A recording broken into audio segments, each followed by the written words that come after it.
Trading की दुनिया बाहर से जितनी आसान लगती है, अंदर से उतनी ही मुश्किल होती है।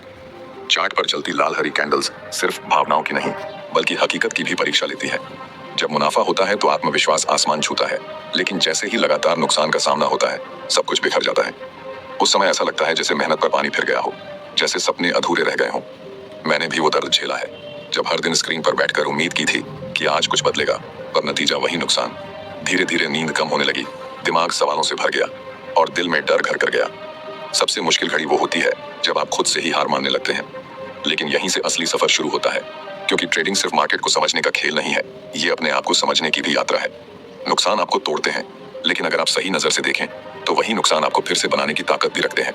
और जब इंसान टूटने के बाद खुद को जोड़ लेता है, तब उसकी वापसी पहले से कहीं ज्यादा मजबूत होती है। आज मैं आपके साथ वो सफर साझा करने वाला हूँ जो मैंने लगातार नुकसान के बाद तय किया और जिसने मुझे दोबारा ट्रेडिंग की दुनिया में खड़ा किया।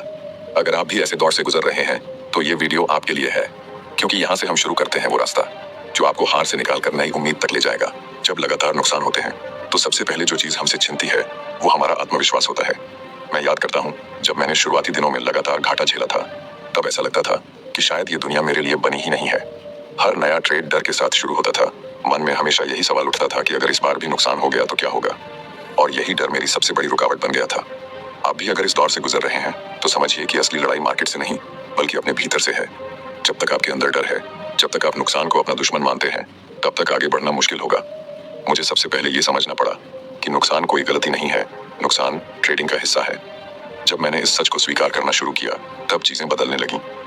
मैंने महसूस किया कि नुकसान की वजह से मैं खुद को ही सजा देने लगा था। बार बार चार्ट देखना, रात भर जागना, खुद को कोसना, ये सब मेरे भीतर तनाव और अधीरता पैदा कर रहा था। और यही तनाव मुझे गलत फैसले लेने पर मजबूर कर देता था। फिर मैंने एक छोटा सा लेकिन बहुत गहरा बदलाव किया। मैंने खुद से कहा, अब से हर नुकसान को मैं एक सबक की तरह देखूंगा। अगर पैसे गए हैं तो बदले में कोई सीख मिली है। और जब मैंने इस सोच को अपनाया तो अचानक मेरा बोझ हल्का हो गया। मुझे याद है, एक दिन मैंने अपनी सारी पुरानी ट्रेड्स को बैठकर लिखा। किस जगह मैंने गलती की, कहाँ जल्दबाजी की, कहाँ रिस्क कंट्रोल नहीं किया। जब वो सब मेरी आंखों के सामने था तो मुझे ये साफ दिखने लगा कि असली समस्या मार्केट नहीं था, समस्या मेरी आदतें थीं।